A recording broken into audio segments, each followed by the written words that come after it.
اور ایک اور آیت جو میں نے آپ کو سنائی سورہ زمر کی آیت نمبر 53،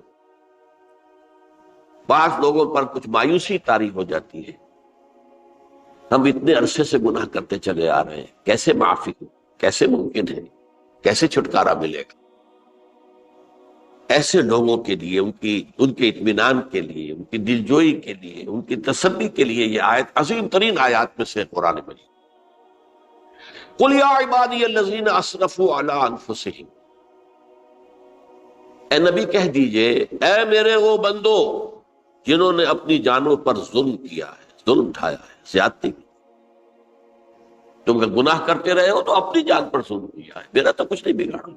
اللہ تو غنی ہے، اس کی تو سلطنت میں کوئی کمی نہیں آتی۔ ایک حدیث قدسی میں الفاظ آئے ہیں، میرے بندو اگر تم سب کے سب، اولکم و آخرکم و انسکم و جنکم، تمام انس و جن اور اولین سے لے کر آخرین تک کسی بدترین انسان جیسے فاسق و فاجر ہو جائیں، سب ابلیس بن جائیں، تب بھی میری سلطنت میں کوئی کمی نہیں۔ اور اگر تم سب کے سب اولین و آخرین اور انس اور جن سب مل کر جو متقی ترین انسان ہو سکتا ہے ویسے بن جاؤ، ابو بکر صدیق بن جاؤ، تب بھی میری سلطنت میں کوئی اضافہ نہیں۔ تو اللہ تعالیٰ کا تو کچھ بگڑتا نہیں ہے، انسان گناہ کرتا ہے تو اپنا نقصان۔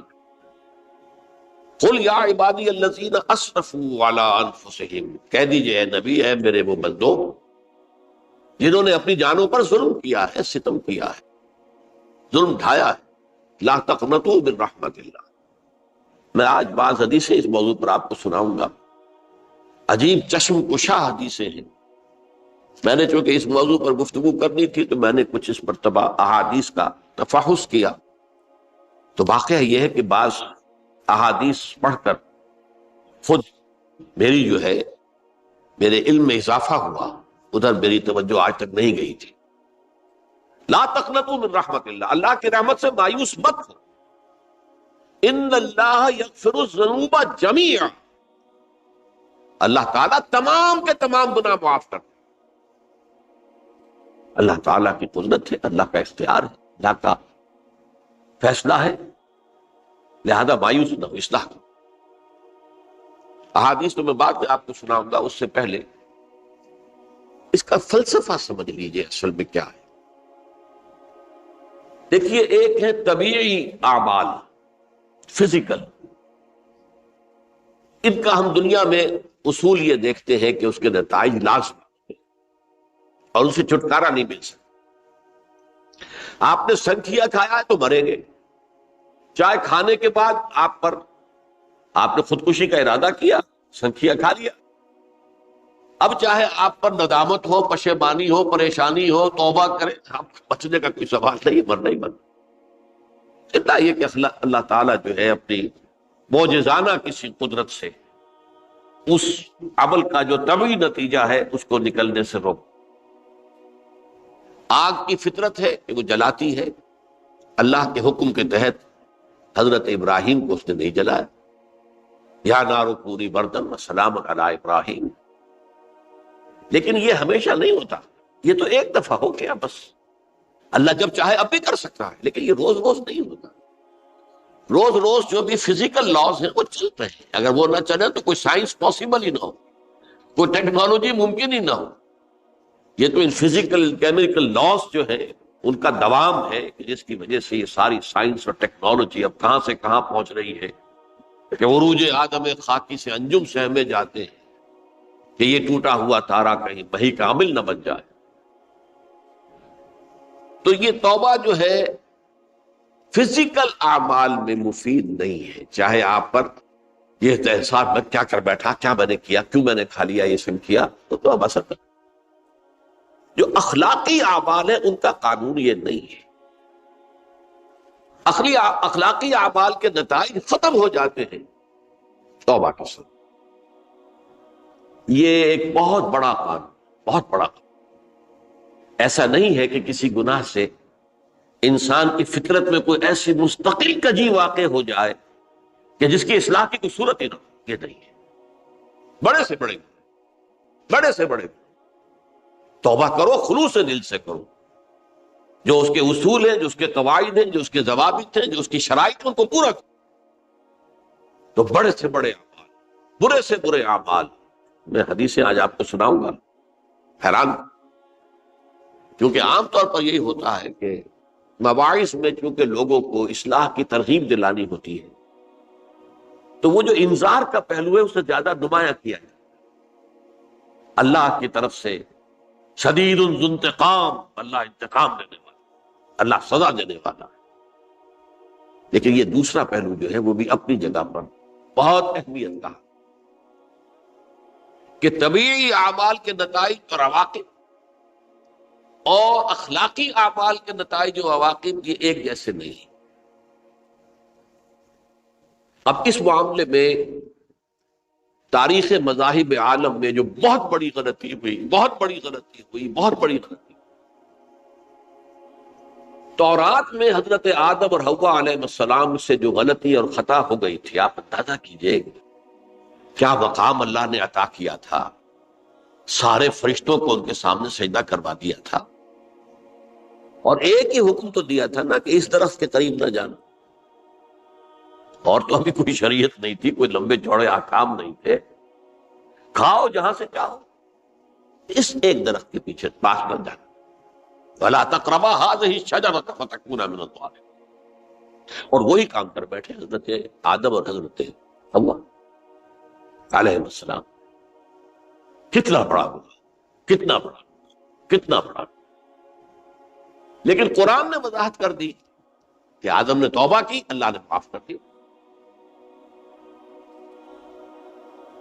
اللہ تعالیٰ سے کلمات سیکھے، ندامت دل میں پیدا ہو گئی حضرت آدم، لیکن الفاظ نہیں تھے، کن الفاظ میں اللہ سے معافی مانگوں، مجھ سے خطا ہو گئی، بہت بڑی غلطی ہوئی، وہ الفاظ بھی اللہ نے سکھائے، فَتَلَقَّىٰ آدَمُ مِن رَبِّهِ كَلِمَاتٍ۔ یہ ہے جس میں کہ وہ علامہ اقبال کا ایک شعر ہے ان کے نوجوانی کے دور کا، جس پر میں بھول رہا ہوں کہ داغ دہلوی تھے یا کوئی اور تھے کہ جنہوں نے علامہ سے کہا تھا میاں اس عمر میں اور یہ شعر، اس بڑی محفل میں بات آئی تھی کہ موتی سمجھ کے شان کریمی نے چن لیے قطرے جو تھے میرے عرق انفعال کے۔ انفعال کہتے ہیں عربی میں پشیمانی، شرمندگی، اور عام طور پر جب کسی انسان پر پشیمانی اور شرمندگی طاری ہوتی ہے تو پیشانی جو ہے اس پر کچھ پسینہ سا آتا ہے۔ تو قطرے جو تھے میرے عرق انفعال کے، موتی سمجھ کے شان کریمی نے چن لیے، اللہ کے نگاہ میں ان کی اتنی قیمت، ان کی اتنی وقت میرے بندے نے پشیمانی اختیار کی ہے، اپنے اس غلط کام کے اوپر اسے رنج اور افسوس ہو رہا ہے، تو اللہ کے نگاہ میں اس کی یہ عظمت ہے، یہ قدرت۔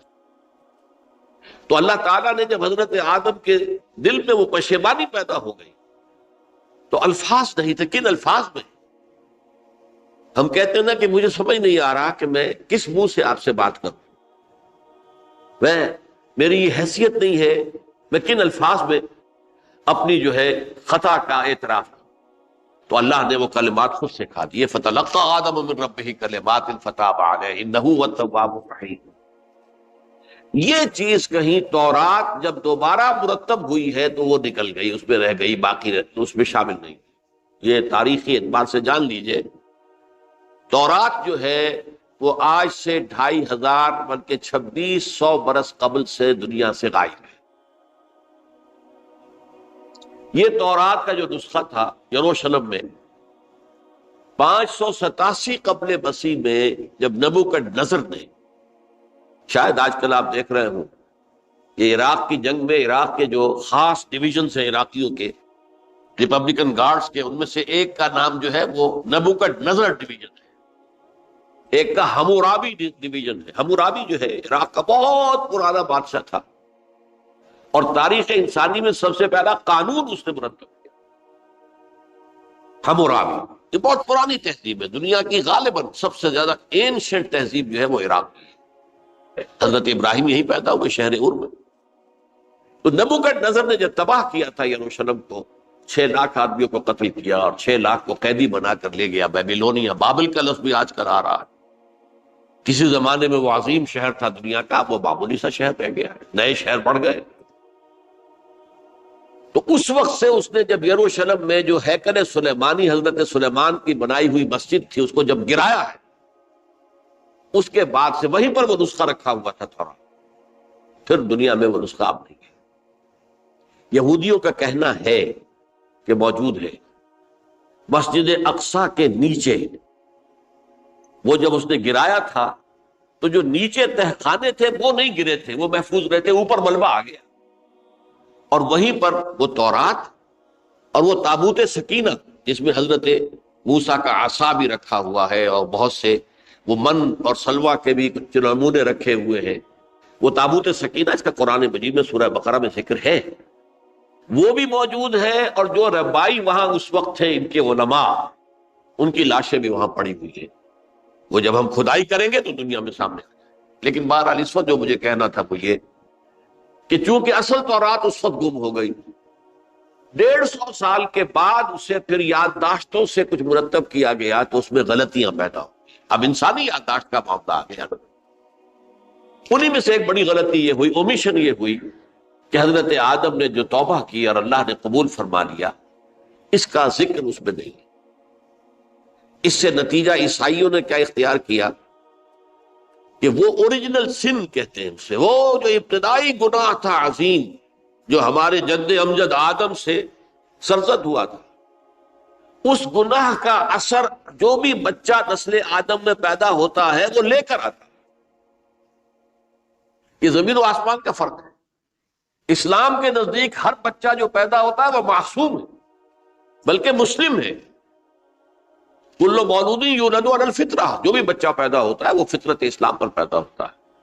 وَأَبَوَاهُ يُهَوِّدَانِهِ أَوْ يُمَجِّسَانِهِ أَوْ يُنَصِّرَانِهِ، یہ تو والدین ہیں اس کے جو اسے مجوسی یا عیسائی یا یہودی بنا لیتے ہیں، ورنہ وہ تو مسلمان ہوتا ہے، فطرت کی کلین سلیٹ لے کر آتا ہے۔ عیسائیت کہتی ہے ہر انسان جو پیدا ہوتا ہے بنیادی طور پر گناہگار ہے، اپنے جد امجد کے گناہ کا بوجھ لے کر آ رہا ہے۔ اب اس کا علاج انہوں نے پھر کیا تجویز کیا، یہ ہے کہ ایک غلطی پر دوسری غلطی اور دوسری پر تیسری غلطی، خشت اول چون حد معمار کج، تاثریہ بھی ربط دیوار کج۔ اب اللہ نے جب دیکھا اب تو ہر بندہ جو ہے آدم کی اولاد کا بنیادی طور پر پیدائشی طور پر گناہ گار ہے، تو اب کیا کیا جائے؟ تو اللہ نے اپنا اکلوتا بیٹا، صلبی بیٹا مسیح یسوع اسے زمین پر بھیجا۔ یہ الفاظ میرے ہیں کہ اسے قربانی کا بکرا بنا کر اور ان سب کی طرف سے قبول کر لیا، گناہ گاروں کی طرف سے، کہ ان کے گناہ کا کفارہ ہو جائے گا جو عیسیٰ کو مانتے ہیں۔ یہ عقیدہ ہے عیسائیت۔ جڑ کیا ہے کہ گناہ ہو گیا تو گناہ کا اثر تو رہے گا۔ قرآن یہ کہتا نہیں، اللہ دھو دیتا ہے، تمہاری سیرت و کردار کے اوپر بھی جو داغ ہیں دھل جائیں گے، اور تمہارے نامہ اعمال میں جو دھبے ہیں وہ بھی دھل جائیں گے۔ توبہ کرو، توبوا الی اللہ توبۃ نصوحا، کرو وہ توبہ کے جو بالکل خلوص دل کے ساتھ ہو۔ اب میں ذرا آپ کو کچھ احادیث سنانا چاہتا ہوں۔ ایک طرح کا یہ تبشیر کا پہلو ہے آج ہماری گفتگو میں کہ جو نمایاں ہوگا۔ یہ بعض احادیث تو چھوٹی چھوٹی ہے اور یہ بہت مرتبہ میری گفتگو میں آ چکی ہے، صرف اس وقت حوالہ دے کر گزر جاؤں گا۔ یہ ترمذی اور ابن ماجہ میں حضرت انس ابن مالک رضی اللہ تعالی عنہ سے روایت ہے، حضور نے فرمایا کل بنی آدم خطاؤون وخیر الخطائین التوابون، تمام بنی آدم خطا کار ہیں، خطا کار بھی نہیں، بہت خطا کار، بہت خطا کار،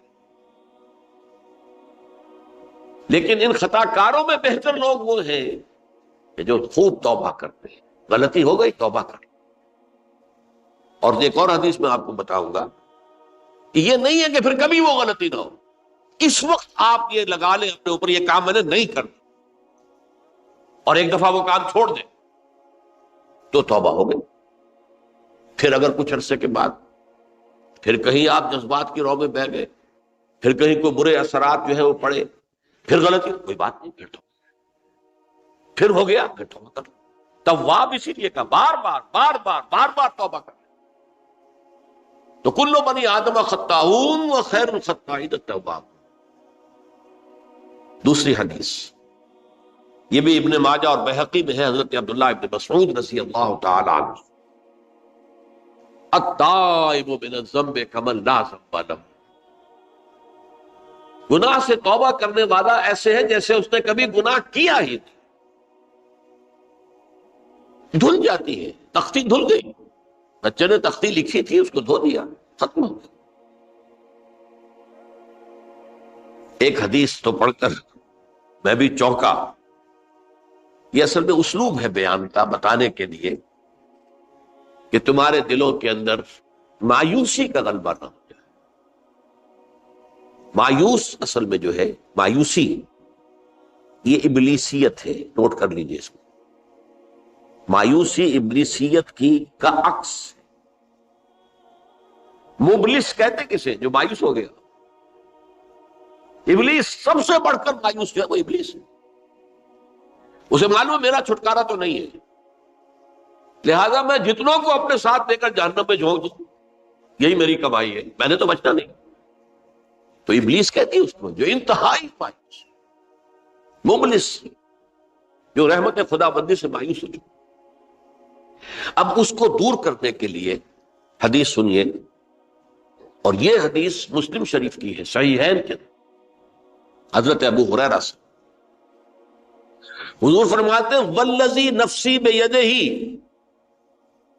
قسم ہے اس ذات کی جس کے ہاتھ میں میری جان ہے، لو لم تذنبوا، اگر تم لوگ گناہ نہ کرتے، لذهب اللہ بکم، تو اللہ تعالیٰ تمہیں لے جاتا کہیں اور، ولجاء بقوم یذنبون، اور پھر کسی ایسی مخلوق کو پیدا کرتا ہے جو گناہ کرتے، فیستغفروا اللہ، اور پھر وہ اللہ سے استغفار کرتے اور توبہ کرتے، فیغفر لہم، اور اللہ تعالیٰ انہیں معاف کرتے۔ تو میں نے عرض کیا کہ یہ بعض چیزیں ہوتی ہیں کہ جن کا واقع سے کوئی تعلق نہیں ہوتا، لیکن ایک زور بیان کے لیے، ایک بات کو ایمفیسائز کرنے کے لیے، جیسے قرآن مجید میں آتا ہے، اے نبی کہہ دو ان کان للرحمن ولد فانا اول العابدین، اگر اللہ کا کوئی بیٹا ہو تو میں سب سے پہلے میں اس کو پوجوں گا۔ جب میں اللہ کو پوجتا ہوں تو اللہ کا اگر کوئی بیٹا ہوتا تو کیا میں اسے نہ پوچھتا؟ لیکن نہیں ہے۔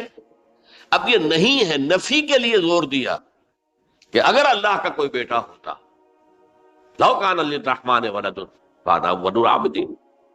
اسی طرح یہ ہے کہ اگر انسان گناہ نہ کرتے اور گناہ کے بعد توبہ کر کے اللہ تعالیٰ کی شان غفاری کا ظہور نہ ہوتا، یہ بھی ایک عجیب فلسفے کی بات ہے، اللہ نے یہ کائنات کیوں پیدا کی؟ قرآن مجید میں اس کو براہ راست ایڈریس نہیں کیا گیا اس مسئلے کو، میرے علم کی حد تک۔ ہو سکتا ہے کہیں بہت خفی انداز میں ہو اور ابھی تک میری نگاہ سے بھی جو ہے وہ چھپا رہ گیا، ہو سکتا قرآن مجید کے غامض نکات ایسے ہو سکتے۔ کوئی شخص، میں تو کہتا ہوں کہ اگر کوئی شخص کہتا ہے، میرے بارے میں ایک عالم دین نے کہہ دیا تھا کہ اسے قرآن پر بڑا عبور حاصل ہے، تو میں نے انہیں پیغام پہنچایا، جن صاحب نے مجھے ان کا یہ جملہ سنایا تھا کہ آپ نے قرآن کی توہین کی ہے، قرآن پر عبور کسی انسان کو نہیں۔ عبور کا مفہوم کیا ہے؟ دریا کے دو کنارے ہیں، آپ اس کنارے سے اس کنارے چلے گئے تو آپ نے عبور کیا دریا۔ قرآن کے کنارے ہیں ہی نہیں، لا پیدا کنار۔ لہذا یہ کہہ دینا کسی کے بارے میں کہ قرآن مجید، اب انہوں نے تو ایک طرح سے میری تعریف کی تھی، میرے ایک ساتھی سے جملہ کہا تھا، ان کے وہ عزیز تھے، تو گویا کہ وہ جو میری تنظیم میں تھے ان کو خوش کرنے کے لیے کہہ دیا ہو، یا جو بھی ہو، ان کے دلی جذبات ہو سکتا ہے کہ میں نے کہا انہیں یہ پیغام پہنچا دیجئے، آپ نے قرآن کی توہین کی۔ قرآن پر عبور کسے کو سکتا؟ نہ معلوم کتنے مقامات ہیں کہ جہاں امام راضی بھی کھڑے ہوئے ایسے نظر آتے ہیں، دہشت زدہ، اعلم ان هذا المقام مقام غامض مہیب عمیق،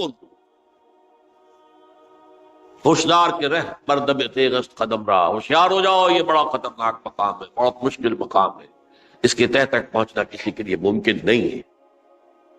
سورہ حدید کی آیت هو الاول والآخر والظاہر والباطن پر یہ الفاظ ہیں جو امام راضی نے لکھے۔ تو اس لیے میں آپ سے عرض کر رہا ہوں کہ یہ کہنے کا انداز ہے، والذی نفسی بیدہ لو لم تذنبوا، اس ہستی کی قسم جس کے ہاتھ میں میری جان ہے، اگر تم گناہ نہ کرتے، تو میں عرض کر رہا تھا تو اللہ کی شان غفاری کیسے ظاہر ہوتی؟ اللہ نے کائنات کیوں پیدا کی؟ کنت کنزا مخفیا فاحببت ان اعرف فخلقت الخلق۔ محدثین کرام اگرچہ اس حدیث کی سند کو پختہ نہیں مانتے ہیں، لیکن اکثر مفسرین نے اس کو تسلیم کیا ہے۔ علامہ آلوسی نے تسلیم کیا کہ میں ایک چھپے ہوئے خزانے کے مانند تھا۔ اب خزانہ کہیں پڑا ہے، اس کا کیا حاصل کیا ہے؟ وہ تو کہیں کھلے، کسی کے پاس جائے، کوئی اسے فائدہ اٹھائے، تب تو کوئی فائدہ ہوا نا۔ تو کن تو کنزا مخفیا، میرے اندر طاقت تھی، قوت تھی، خلاقی تھی، میری شان ساری میرے اندر ہی اندر تھی نا۔ کن تو کنزا مخفیا فاحببت ان اعرف، تو میں نے یہ چاہا کہ مجھے پہچانا جائے۔ فخلقت الخلق، تو میں نے خلق کی تخلیق کی۔ اب مجھے پہچانو اس کائنات کے ذریعے سے، یہ میری تخلیق ہے، آؤ دیکھو۔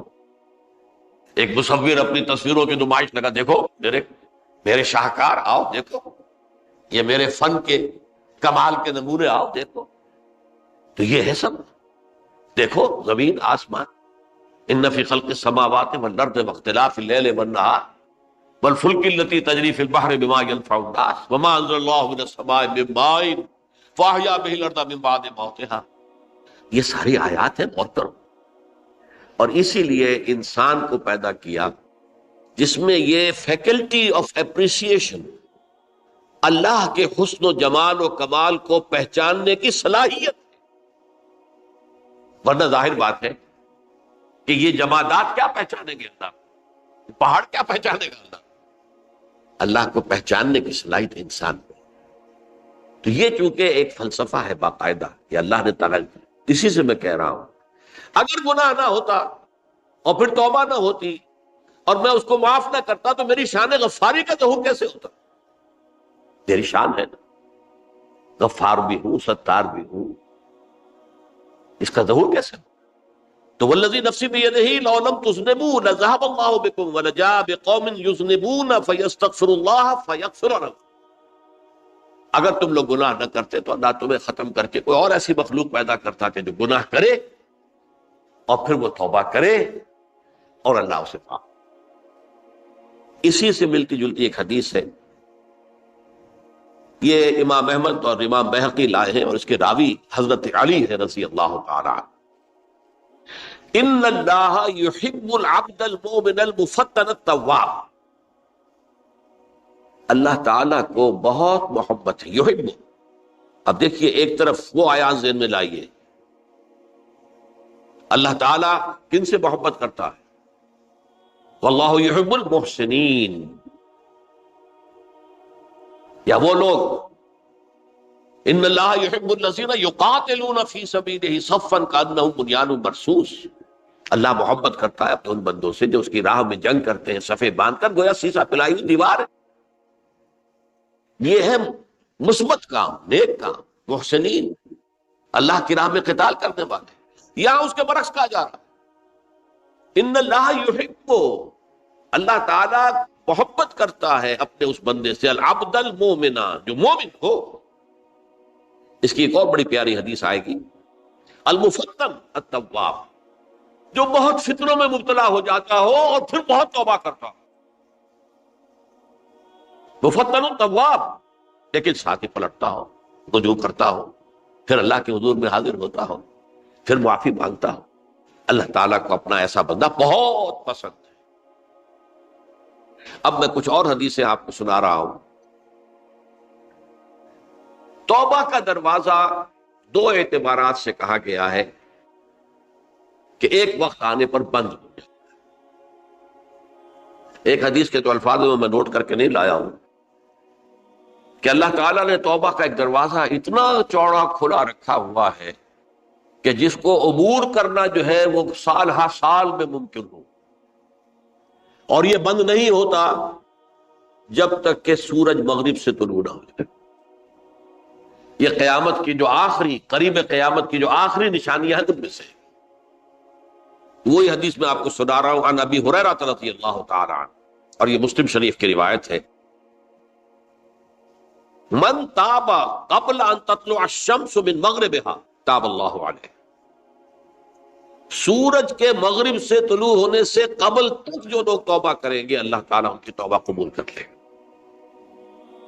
البتہ جب وہ قیامت کی وہ نشانی ظاہر ہو جائے کہ سورج مغرب سے طلوع ہو رہا ہے، اب دروازہ توبہ کا بند ہے۔ اب اس کے بعد اگر توبہ کوئی کرتا ہے تو اللہ تعالیٰ اس کی توبہ کو قبول نہیں کرے۔ یہ تو اجتماعی سطح پر ہوئی۔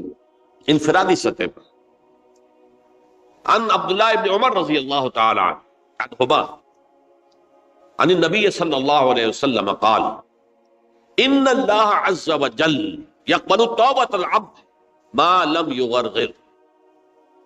یہ ترمذی میں ہے، حضرت عبداللہ ابن عمر رضی اللہ تعالی عنہما سے کہ اللہ تعالیٰ اپنے بندے کی توبہ قبول کرتا ہے جب تک کہ وہ جسے ہم کہتے ہیں گھنگرو نہ بولنے لگے حلق کے اندر، جبکہ نزع عالم نزع ہو اور جان جو ہے وہ آ کر پھر یہاں اٹکتی ہے، تو اس وقت تک دروازہ کھلا ہے توبہ کا۔ لیکن جب یہ شکل ہو گئی تو دروازہ بند۔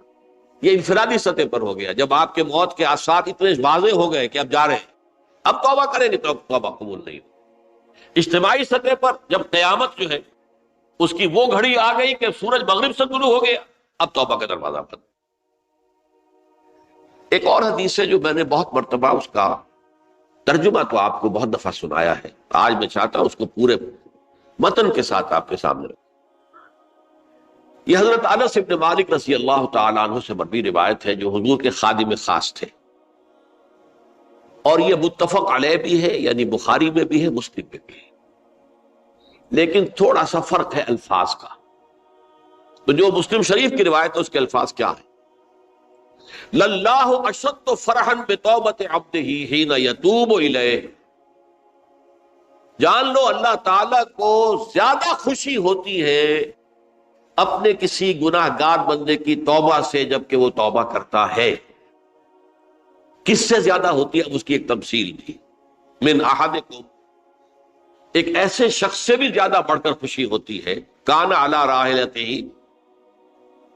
بأرض الفلات، کہ جو بہت ہی دور دراز کے اور سنسان علاقے میں سفر کر رہا تھا، فانتحرفت منہ، اس کی سواری جو ہے گم ہو گئی، وعلیہا طعامہ وشرابہ، اسی پر اس کا کھانا بھی تھا اور پانی بھی تھا۔ اونٹنی پر سفر کر رہا تھا، اسی پر ہوتا ہے راحلہ جو ہے راستے کا سامان۔ اچانک کہیں بیٹھا ہے تھوڑی دیر کے لیے سستانے کے لیے، کہیں اونگ آ گئی اور اونٹنی صاحبہ غائب۔ اب آنکھ کھلی اور اس نے دیکھا، فَأَيَّسَ مِنْهَا، تلاش کر کر کے مایوس ہو گیا، کہیں اونٹنی کا سراغ نہیں۔ اب ظاہر بات ہے کسی صحرا میں یہ کیفیت، اس کا مطلب کیا ہے؟ یقینی موت۔ فَأَتَى شَجَرَةً فَاسْتَجَعَ فِي ظِلِّهَا وَقَدْ أَيَسَ مِنْ رَاحِلَتِهِ، تو وہ ایک درخت کے نیچے اس کے سائے میں آ کے لیٹ گیا، گویا کہ موت کی امید۔ فَبَيْنَهُمَا وَهُوَ كَذَلِكَ إِذْ هُوَ بِهَا قَائِمَةٌ عِندَهُ، اس کی کہیں دوبارہ آنکھ لگی ہے، جو کھولا تو دیکھتا ہے اونٹنی تو موجود ہے، کھڑی ہے، تو وہ فوراً اس کی وہ جو رسی ہے وہ پکڑتا ہے، فَأَخَذَ بِخِتَامِهَا ثُمَّ قَالَ مِن شِدَّةِ الْفَرْحِ، اب جو اسے مسرت ہوئی اس کا آپ اندازہ کر سکتے ہیں۔ ایک یقینی موت کا معاملہ آ چکا تھا اور اچانک اللہ تعالیٰ نے وہ کھوئی ہوئی اونٹنی جو ہے وہ واپس دلا دی۔ تو وہ کہنا تو یہ چاہتا تھا، اللہ تو میرا رب ہے، میں تیرا بندہ ہوں، لیکن جسے ہم کہتے ہیں کہ خوشی کی انتہا فرط مسرت میں ایسی زبان لڑکھڑائی، اس نے کہا اللہم انت عبدی وانا ربک، اے اللہ تو میرا بندہ ہے، میں تیرا رب۔ یہ کہنا ہے تو یہ کیا ہے؟ فرط مسرت، جسے آپ خوشی کی انتہا، کہ جس میں انسان جو ہے اتنی بڑی خطا کر بیٹھتا ہے۔ اللہ کو اپنے کسی گناہ گار بندے کی توبہ سے اس سے بھی زیادہ خوشی۔ اب ظاہر بات ہے کہ تماثیل کس لیے ہے؟ بعض لطائف، بعض حقائق اتنے لطیف ہوتے ہیں کہ ان کو بیان نہیں کیا جا سکتا بتمام کمال، تو مثالوں کا سہارا لیتے ہیں۔ اللہ کو کتنی خوشی ہوتی، کیا سمجھیں گے؟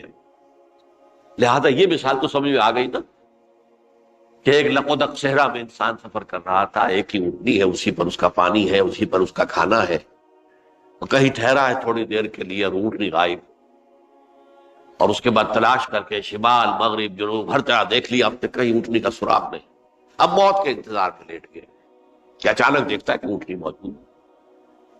تو وہ شدت فرح میں یہ کہہ بیٹھتا ہے اللہم انت رب انت عبدی وانا ربک انا للہ و انا الیہ راجعون۔ اب دیکھیے ایک حدیث وہ آ رہی ہے، اور اس کو یوں سمجھیے، اللہ تعالیٰ نے جو انسان پیدا کیے ہیں ان کے مزاج مختلف ہیں۔ ان میں کچھ لوگ ہوتے ہیں جو قوی ہوتے ہیں ارادے کے، جو فیصلہ کر لیا ڈٹ گئے۔ کچھ لوگوں میں وہ قوت ارادی اتنی مضبوط نہیں ہوتی، وہ ادھر ادھر سوچتے رہتے ہیں۔ کچھ لوگ جسمانی طور پر بہت توانا ہوتے ہیں، کچھ لوگ جسمانی طور پر پیدائشی طور پر کمزور ہوتے ہیں۔ تو اگر کوئی قوت ارادی کمزور رکھنے والا شخص ہے، وہ بھی تو اللہ کی تخلیق ہے، اللہ کا بندہ ہے، خطاؤں کا ظہور ہو جاتا، توبہ کرتا ہے، پھر کچھ عرصے کے بعد پھر خطا کا ظہور ہو جاتا، پھر توبہ کرتا، تو ہم تو یہ سمجھیں گے کہ ایک حد کے بعد پھر اس کی توبہ قبول نہیں ہوتی چاہیے۔ لیکن حدیث سنیے، وعن ابی ہریرہ رضی اللہ تعالی عنہ قال قال رسول اللہ صلی اللہ علیہ وسلم ان عبدا اذنب ذنبا، یقیناً ایک بندہ جو ہے وہ ایک گناہ کرتا ہے، فقال، پھر وہ کہتا ہے رب، اے میرے پروردگار، اذنبت فاغفر لی، مجھ سے گناہ ہو گیا ہے، مجھے معاف کر۔ فقال ربہ، تو پروردگار یہ کہتا ہے اعلم عبدی ان لہ ربا یغفر الذنب ویاخذ بہ، میرا یہ بندہ یہ جانتا ہے کہ اس کا ایک رب ہے جو گناہ معاف بھی کر سکتا ہے اور سزا دے بھی سکتا ہے۔ کیا معنی ہوئے؟ گناہ اس نے کیا ہے لیکن جانتا ہے اللہ کہ وہ معاف بھی فرما سکتا ہے، تبھی تو وہ اللہ سے معافی کی درخواست کر رہا ہے۔ اس کے اس جاننے کی بنیاد پر، اس کے اس علم کی بنیاد پر، اس کے اس ایمان کی بنیاد پر فرمایا غفرت لعبدی، میں نے اپنے بندے کو معاف کر دیا۔ ثم مکث ما شاء اللہ، پھر وقت گزرا جتنا کہ اللہ نے چاہا، ثم اذنب ذنبا، پھر اس سے گناہ ہو گیا، فقال رب اذنبت ذنبا فاغفر، پھر کہتا ہے پروردگار مجھ سے گناہ ہو گیا، پھر مجھے معاف فرما دے۔ فقال ربہ، اللہ فرماتا ہے عالم عبدی ان لہ ربا یغفر الذنب ویاخذ بہ، میرا بندہ ہے نا جو جانتا ہے کہ اس کا ایک رب ہے، ایمان باللہ اس کے اندر ہے، تبھی تو پکار رہا ہے، اور یہ بھی جانتا ہے کہ وہ گناہ معاف بھی کر سکتا ہے، اور چاہے تو پکڑ بھی سکتا ہے، سزا بھی دے سکتا ہے۔ تو فرمایا، اللہ تعالیٰ فرماتے ہیں میں نے فرمایا کہ میں نے معاف کر دیا۔ ثم مکث ما شاء اللہ، پھر ایک عرصہ گزرا اس کے بعد، ثم اذنب ذنبا، پھر اس نے گناہ کیا، قال رب اذنبت ذنبا آخر، اس نے کہا پروردگار میں نے تو پھر ایک اور گناہ کر دیا، فاغفر لی، مجھے بخش دے۔ فقال اعلم عبدی ان لہ ربا یغفر الذنب ویاخذ بہ، میرا بندہ جانتا ہے نا کہ اس کا ایک رب ہے جسے وہ پکار رہا ہے، کہ اور وہ جانتا ہے کہ اسے اختیار حاصل ہے کہ چاہے تو بخش دے اور چاہے تو پکڑ دے۔ اس کے اس علم، اس ایمان کی بنیاد پر میں نے اسے معاف کر دیا۔ ایک اور حدیث، میں نے چونکہ اس گفتگو کے لیے ان احادیث کا تفحص کیا ہے، یہ تو بہت ہیں حدیثیں، میں نے ان میں سے کچھ چنی ہے۔ ہمارے بعض واعظ ناصح وہ بھی کسی شخص کو روکتے رہے، برائیوں سے روکتے رہے، نہیں رکتا، تو کہیں غصے میں آ کے اللہ تجھے کبھی معاف نہیں کرے۔ یہ کتنا بڑا جرم ہے، اس کا اندازہ کیجئے اس حدیث سے۔ تم میرے بندے کو میری رحمت سے مایوس کر رہے، کتنا بڑا جرم ہے، اس کا اندازہ کیجئے۔ یہ مسلم شریف کی روایت ہے عن جندب، حضرت جندب رضی اللہ تعالی عنہ سے، ان رسول اللہ صلی اللہ علیہ وسلم حدث، کہ اللہ کے رسول صلی اللہ علیہ وسلم نے ایک واقعہ بیان کیا، ان رجلا قال، کہ ایک شخص نے یہ کہا، واللہ لا یغفر اللہ لفلان، کہ خدا کی قسم اللہ تعالیٰ فلاں شخص کو کبھی معاف نہیں کرے،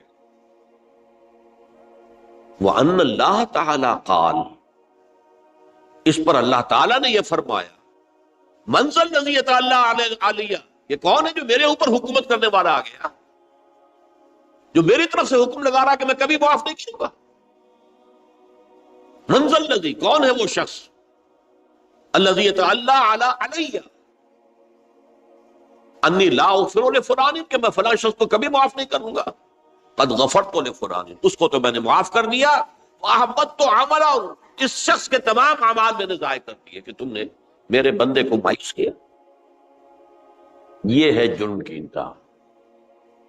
تو توبہ کی دعوت دیتے رہو، توبہ کے لیے لوگوں کو آمادہ کرتے رہو، توبہ جو ہے اس کے لیے ترغیب دیتے رہو، اللہ تعالیٰ معاف فرمانے والا۔ اب آخری حدیث سنا رہا ہوں، یہ تو بہت ہی عجیب حدیث ہے اور متفق علیہ، یہ بخاری اور مسلم دونوں میں۔ حضرت ابو سعید الخدری رضی اللہ تعالی عنہ جو ہے اس کے راوی، حضور نے فرمایا، کانا فی من کانا قبلکم رجل قتل 99 نفسا، تم سے پہلے جو امت تھی بنی اسرائیل، ان کا ذکر ہے، اس میں ایک آدمی ایسا تھا جس نے 99 قتل کیے تھے۔ اب آپ اندازہ کیجئے کتنا بڑا گناہ کبیرہ ہے قتل۔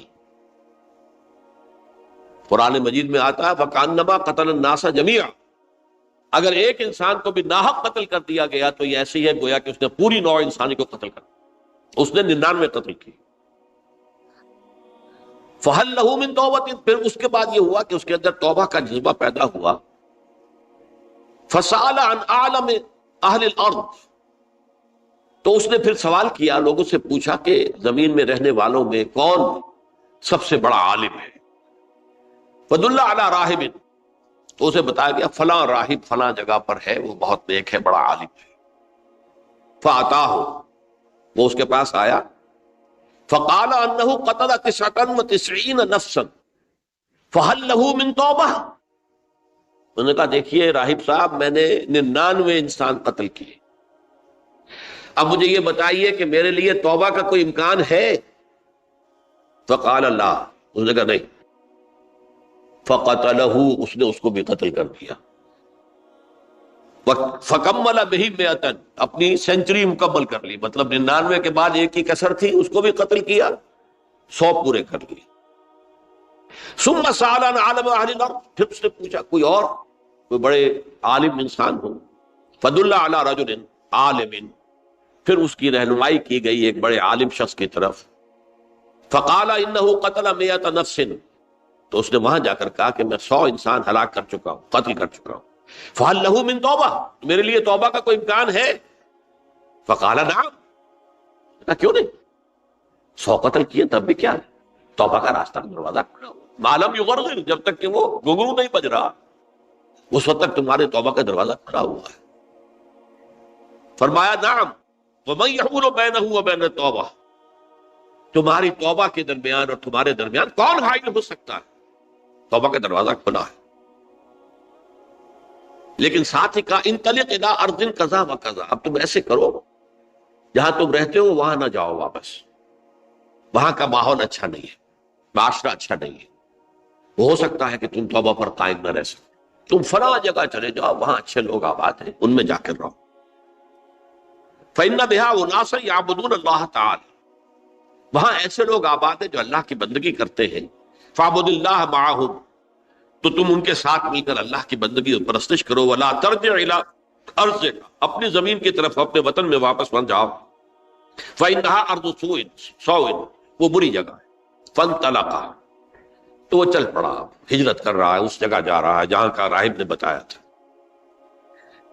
حتی اذا نصف الطریق، جب آدھا راستہ اس نے پورا کر لیا، اتاہ الموت، موت آ، فاختصمت فیہ ملائکۃ الرحمت و ملائکۃ العذاب. اب وہ جہنم کے فرشتے بھی آ گئے اس کی جان قبض کرنے کو، اور جنت کے بھی آ گئے.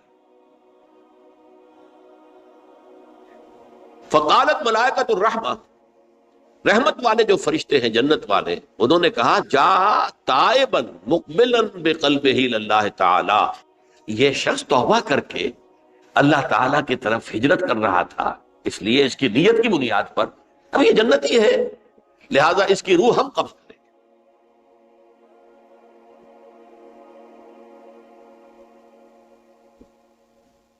وقالت الملائکۃ العذاب، اور وہ جو عذاب والے فرشتے ہیں وہ کہیں گے انہ لم یعمل خیرا قط، تو نے توبہ کے بعد کوئی نیک عمل تو کیا ہی نہیں، تو کس بنیاد پر اس کو تم جنت میں لے جاؤ، اس کو تو دوزخ میں جانا چاہیے.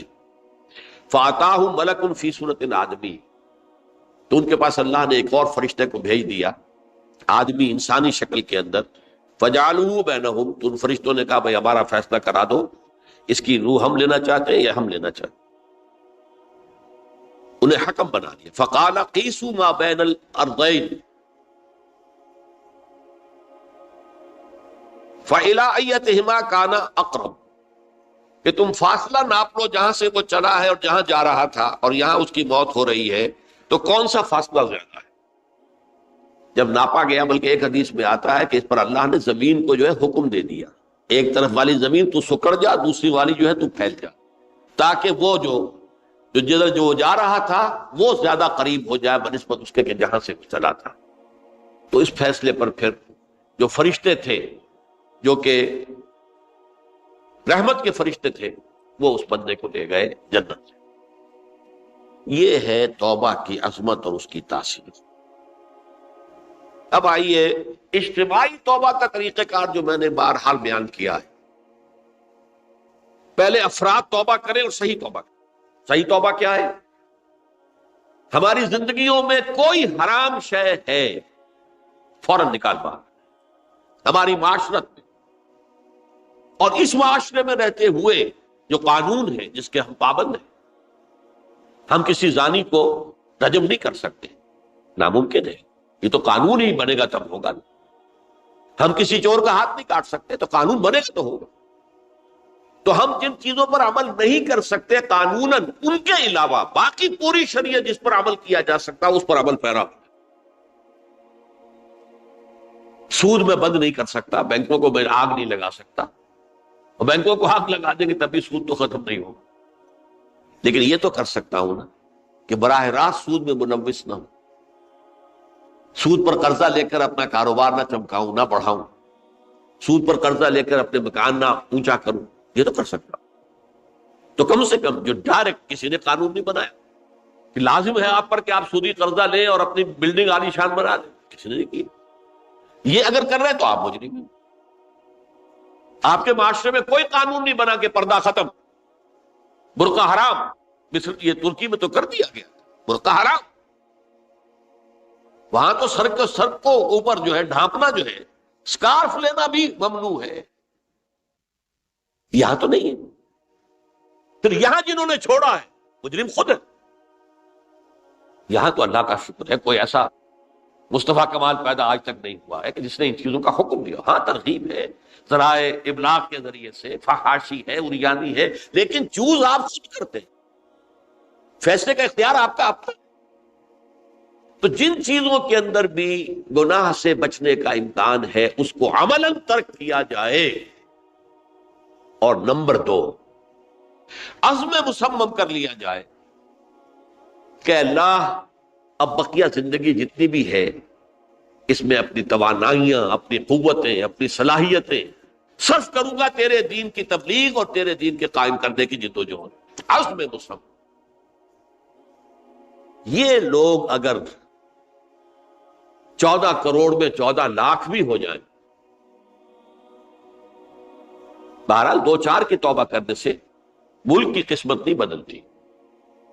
معتدل تعداد کے اندر جو ہے یہ لوگ اگر ایسے ہو جائیں اور پھر یہ کہ وہ مل کر اگر زور لگائیں تو واقعتاً اس ملک کے اندر شریعت اسلامی کا نفاذ ہو سکتا ہے، اللہ کا نظام قائم کیا جا سکتا ہے. یہ ملک بنایا اسی لیے گیا تھا. تو یہ توبہ کا جو ہے اجتماعی توبہ کا یہ پوری تفصیل تو میں بارہا بیان کر چکا ہوں. آج جو میں نے کہا تھا کہ ایک بات کی طرف میرا ذہن حالیہ منتقل ہوا ہے، اس سے پہلے نہیں ہوا.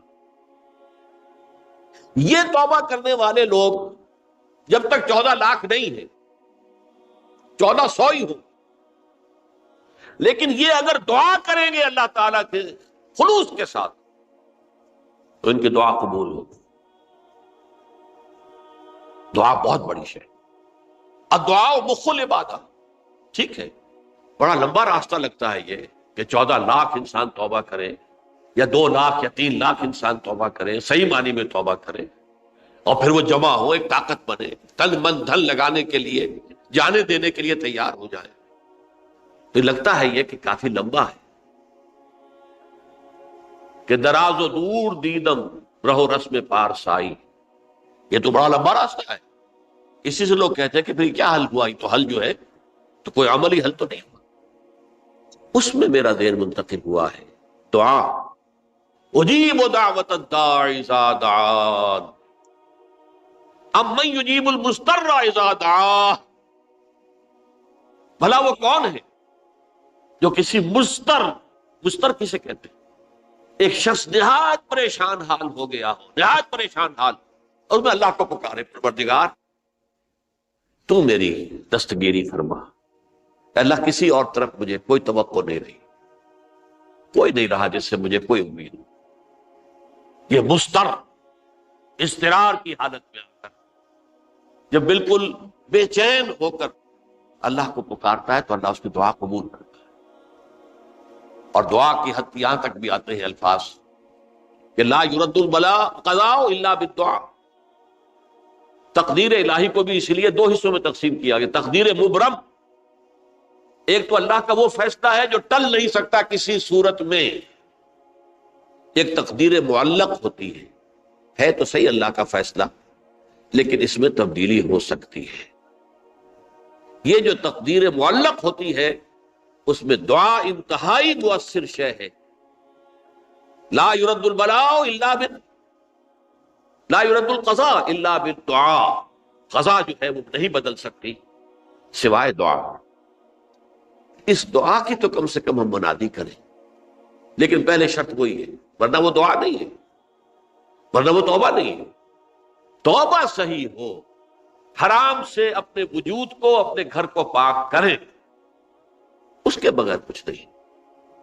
اس کے بغیر تو جیسے کہ کہا گیا سورہ مائدہ میں قل یا اہل الکتاب لستم علی شیء حتی تقیموا التوراۃ والانجیل.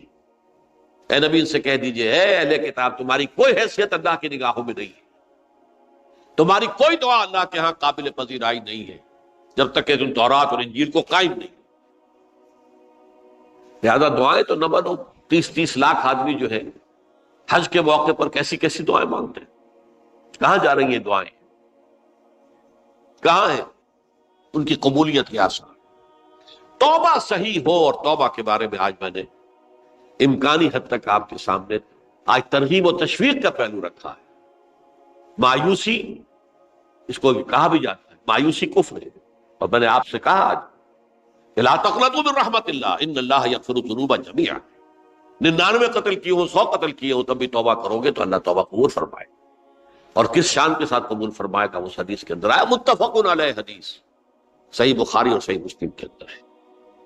تو اگر ہم اس توبہ کی منادی کریں نمبر 1، اور جو لوگ توبہ کریں صحیح معنی میں، ایک طرف تو وہ جد و جہد شروع کر دیں اللہ کے دین کے قائم کرنے کی جد و جہد، اس میں پیچھے نہ رہے، لیکن اس اثناء میں جو دعائیں وہ کریں گے، اللہ تو نے یہ ملک ہمیں عطا کیا تھا، ہم نے اپنے زور بازو سے اسے نہیں حاصل، یہ سلطنت خدا داد پاکستان، اور اے اللہ اے خاصان رسول وقت دعا ہے، امت میں تیری آنکھ یا جب وقت پڑا ہے.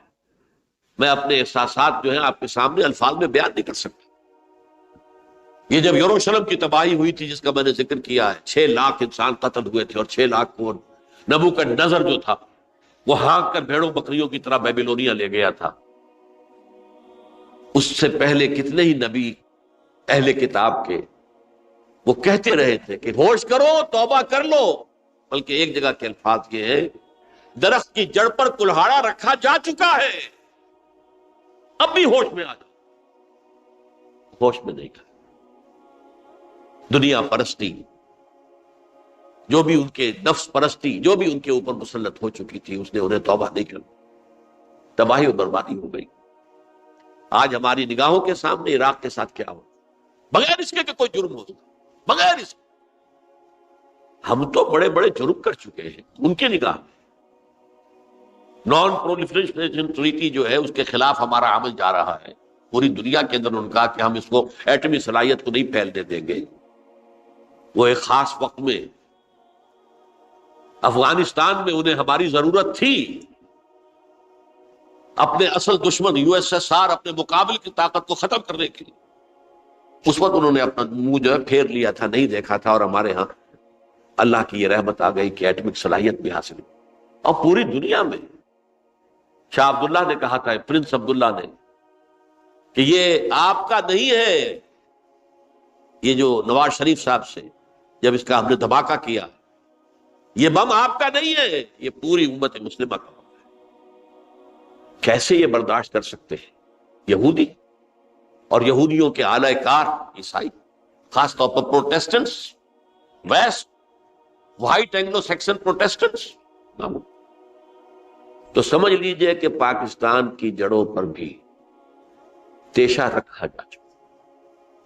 یہ میرے احساسات کی اس سے کم میں تعبیر ہو نہیں سکتی، لیکن اب بھی امکان ہے، اب بھی امکان، اب بھی امکان۔